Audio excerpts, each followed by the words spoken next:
After 482 days, today, as part of the ceasefire deal between Hamas and Israel, Agam, Arbel, Gadi, and 5 Thai nationals were released to the Israeli Defense Forces.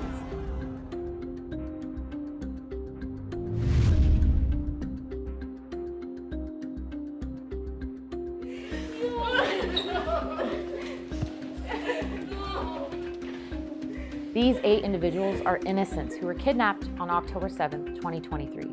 And as part of this deal to bring them home, Israel exchanged 110 prisoners for their release.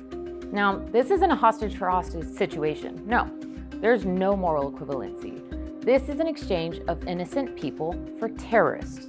There's no equivalency between a girl who has been taken from her bed wearing her pajamas, kidnapped from her home on Shabbat, with terrorists who were trying to murder or did murder Israelis and who have been imprisoned for doing so. There is no comparison.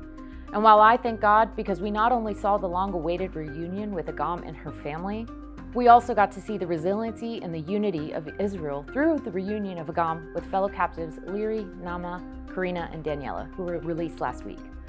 For months on end, they were held in hell, but today they were able to embrace and cry tears of joy, tears of relief. But this all goes beyond Israel.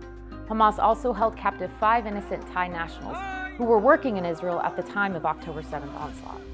Thankfully, they were released today, and we thank God for their safe return. But it's important to note that over the last 482 days, what we've seen is this theatrical and disgusting display of Israeli women only elevated up until the final moments of their release, as Hamas yet again forced Agam to take similar stage, just as the 4 released hostages did last week, to yet again be paraded as some well-taken-care-of soldier, waving and accepting some bogus certificates, all while the Red Cross signs certificates and prepares for their next Uber service.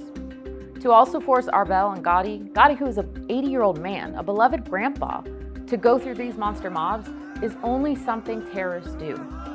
It's appalling to see mobs chanting for their death and still trying to lynch them as if the last 482 days of hell weren't enough for these innocent people. And let me remind you, Hamas are terrorists.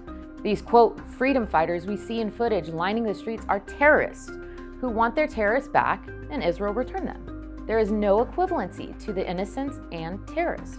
And yet we still thank God for the safe return of these 8 individuals today and pray for those still held captive by Hamas. For Zion's sake, do not be silent.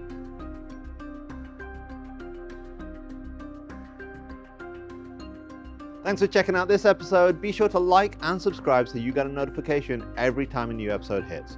And if you want to check out some of our previous episodes, and we've got some really good ones, click on one of the thumbnails and that will take you right there. And finally, if you want to know more about CUFI and the work we do, go to cufi.org to check out all the resources we have available free to you.